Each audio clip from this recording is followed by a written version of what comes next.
Muy bien, regresamos. Y vamos a hablar ahora del sistema nervioso. El sistema nervioso, como pueden ver en el diagrama de la izquierda, se divide en el sistema nervioso central, que está formado por el cerebro y la médula espinal, y el sistema nervioso periférico, el cual más bien está formado por nervios y ganglios y llega a todos los rincones del cuerpo. Los nervios son paquetes de axones que acarrean señales a través del cuerpo, como bien dice ahí. Están recubiertos por vainas de mielina y eso aumenta la velocidad del potencial de acción conforme se va transmitiendo por los axones. El sistema nervioso periférico lo podemos dividir en dos: el sistema nervioso somático y el sistema nervioso autónomo. El sistema nervioso somático es el que permite el movimiento del músculo esquelético, como pueden ver ahí. Y el nervioso autónomo lo podemos dividir en dos, en el simpático y el parasimpático. El simpático principalmente funciona con musculatura lisa, por ejemplo, los vasos sanguíneos o con glándulas. Y el parasimpático más bien con órganos internos, como el corazón. Vean que el sistema nervioso somático generalmente libera acetilcolina y el simpático utiliza más lo que es la adrenalina y la noradrenalina. Por otro lado, el simpático eh, nuevamente utiliza acetilcolina. En el caso, digamos, de que exista un estímulo de estrés o peligro, los que van a responder son las neuronas simpáticas. Entonces, por ejemplo, ahí van a liberar hormonas a través de las glándulas o van a incrementar o disminuir el diámetro de los vasos sanguíneos para que haya mayor presión sanguínea, por ejemplo, y poder reaccionar a un evento de peligro. Por otro lado, si la persona o el organismo está en reposo, las neuronas parasimpáticas son las que van a dominar.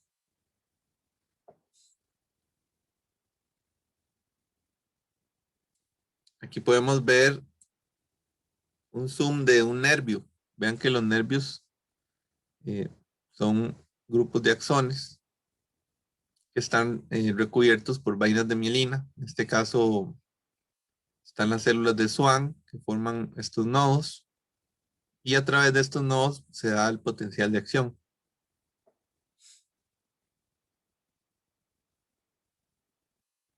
El sistema autónomo, como ya vimos, se dividía en simpático y parasimpático.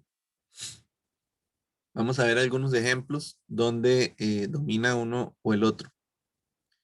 Por ejemplo, para contraer la pupila se necesita el sistema parasimpático y para dilatarla se usa el sistema simpático. Para estimular la ligación se usa el parasimpático y para inhibirla el simpático. Por otro lado, la reducción de los latidos del corazón las hace el sistema parasimpático, mientras que el sistema simpático más bien acelera los latidos del corazón. Eh, la actividad digestiva se ve estimulada por el sistema parasimpático e inhibida por el simpático. Y así podemos ver diferentes cosas en las cuales son antagonistas estos sistemas. Como vimos, generalmente el sistema simpático usa más la noradrenalina o la adrenalina y el parasimpático la acetilcolina como neurotransmisor.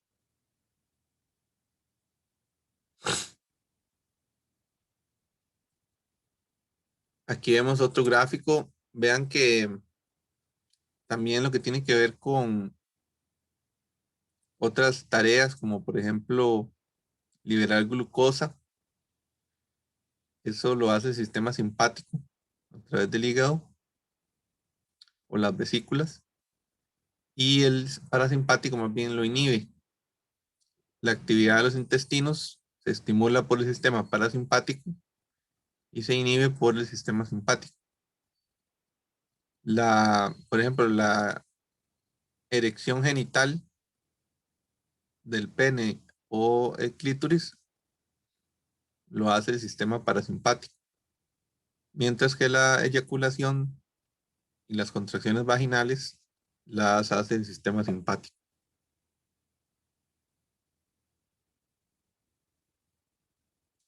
Y aquí podemos ver un ejemplo del sistema somático. Aquí el ser humano intenta levantar un tazón lleno de frutas.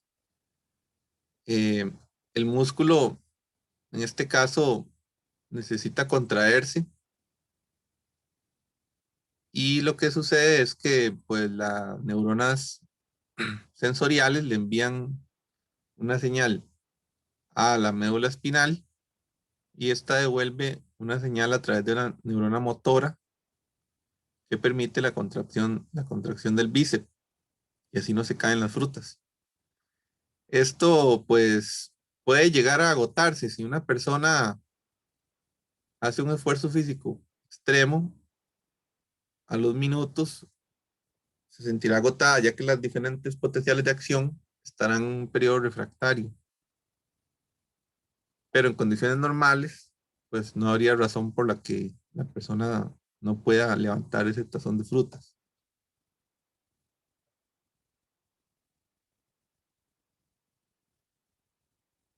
Vean que la médula espinal, al igual que el cerebro, tiene materia gris y materia blanca. La materia blanca son los axones con mielina y la materia gris son los somas o los cuerpos celulares, las dendritas y la neuroglia, que ya las vimos, que servían para el sostén de las neuronas. La médula espinal, igual que el cerebro, está protegida por meninges membranosas y por el líquido cefalorraquídeo. Los reflejos son las respuestas automáticas a un estímulo, sin que tengan que ser procesadas por el cerebro o que requieran un pensamiento.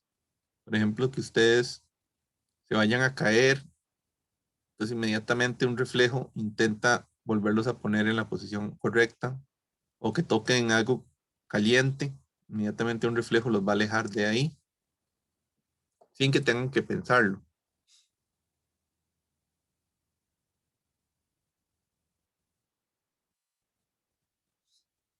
En los animales, pues los cerebros son distintos. Obviamente venimos hablando del ser humano, pero hay otros animales que tienen las partes del cerebro en distintas proporciones. Los peces, por ejemplo, son animales más simples a nivel cerebral, sin embargo, tienen una velocidad de reacción mucho más alta que cualquier otro animal.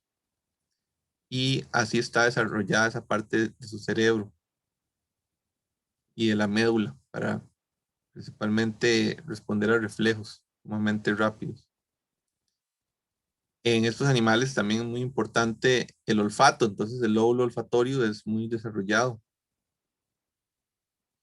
En los anfibios también podemos observar que el cerebro no es tan complejo, ni en los reptiles, pero sí el telencéfalo es mucho más desarrollado en las aves y los mamíferos. Vamos a verlo con más detalle acá. En las aves y mamíferos, como les digo, el telencéfalo tiene un mayor desarrollo. El telencéfalo lo podemos ver acá en el diagrama de abajo a la izquierda, a la derecha. Se ve como de color rojo y, bueno, abarca gran parte, en el caso del humano, de la corteza cerebral.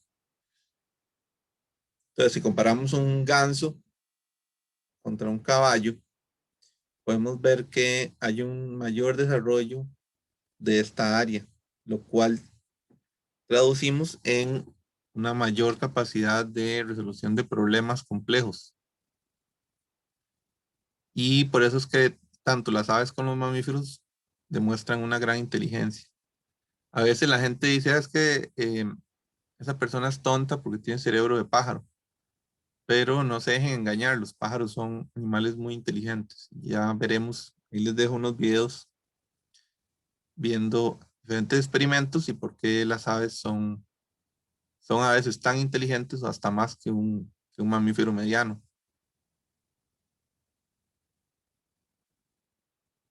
Aquí comparamos diferentes mamíferos. Tenemos una rata, un lemur, un chimpancé y un humano. Aquí tenemos un lemur. Vean el tamaño de los ojos del lemur, son muy grandes y eso se refleja en el tamaño del lóbulo occipital, que es la parte azul, y tiene que ver con la visión. Entonces vean, el tamaño designado para visión, el cerebro del lemur es muy grande en proporción a sus grandes ojos, ya que es un animal nocturno. También tiene un gran desarrollo del lóbulo olfatorio. El ser humano también tiene un importante desarrollo del lóbulo occipital, ya que pues nosotros también dependemos mucho de la vista. Tenemos muy buena vista. Podemos ver colores, tenemos una alta resolución. Entre el chimpancé y el humano podemos ver que hay muchas similitudes. Sin embargo, el chimpancé tiene un desarrollo superior auditivo.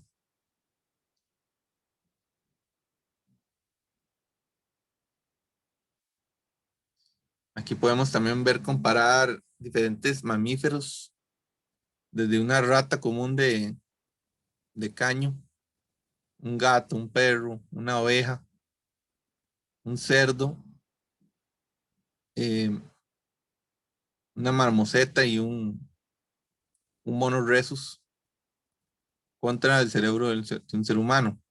Vean que los cerdos eh, tienen los cerebros más grandes que las ovejas y los perros. Eh, los perros, bueno, tienen bastante inteligencia. Sin embargo, un cerdo puede llegar a ser hasta más inteligente en el sentido de la resolución de problemas, digamos. Por su parte, el ser humano tiene un cerebro muy grande en proporción a su masa. Vean que más o menos puede pesar 1,3 kilos o 3 libras.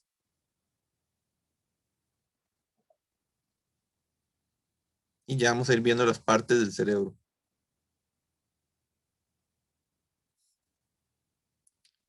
Pero antes, comparemos el cerebro del humano con el del delfín. El delfín es uno de los animales que se considera con mayor inteligencia y tiene un cerebro más grande que el de un ser humano, ¿verdad?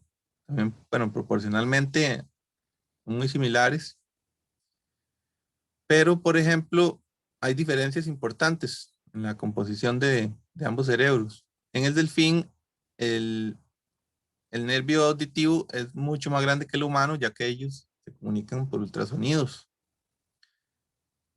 Eh, el órgano visual también viene a ser grande, ya que los sonidos ellos los tienen que convertir en imágenes, porque utilizan el ultrasonido. Eh, los delfines duermen, como ellos tienen que estar en el agua, duermen una parte del cerebro mientras la otra está activa, no como nosotros que dormimos todo y después despertamos, ya que ellos tienen que seguir nadando. Eso hace que el corpus callosum, que es como el medio, digamos, donde se parte el cerebro, sea más grande en humanos. Ellos, como les digo, dada su forma de vida acuática, no pueden darse el lujo de dormirse totalmente, habiendo tantos depredadores y teniendo que salir a respirar. La corteza cerebral del delfín llega a ser incluso más compleja que la del humano. Tiene como surcos más pronunciados y le llega más sangre. Entonces ahí nos deja también muchas preguntas sobre por qué, bueno, estos animales son bastante inteligentes. En algunos lugares incluso se les considera como personas, creo que en el caso de la India. Pero el ser humano aún así sigue siendo más inteligente para otras cosas. Entonces,